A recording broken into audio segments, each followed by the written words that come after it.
एक बार की बात है, एक बहुत ही बुद्धिमान राजा था। उसका काफ़ी बड़ा साम्राज्य था।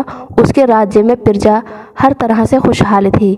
राजा को अपने उत्तराधिकारी की तलाश थी।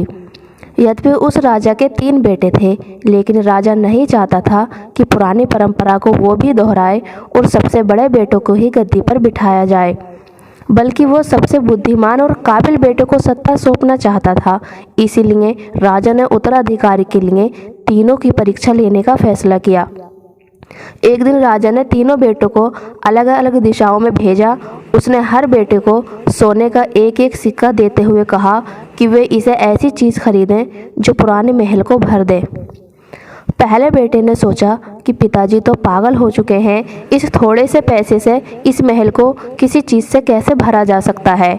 इसीलिए वह इस मैखाने में गया, शराब पी और सारा पैसा खर्च कर डाला। राजा के दूसरे बेटे ने इससे भी आगे सोचा। वह इस नतीजे पर पहुंचा कि शहर में सबसे सस्ता तो कूड़ा कचरा ही है, इसीलिए उसने महल को कचरे से भर दिया।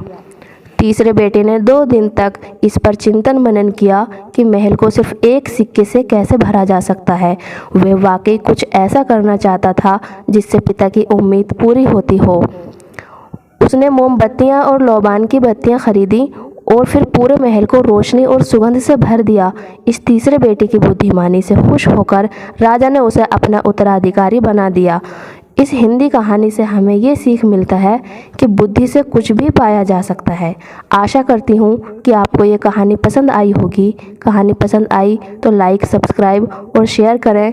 इस कहानी से आपने क्या सीखा, हमें कमेंट करके बताइए।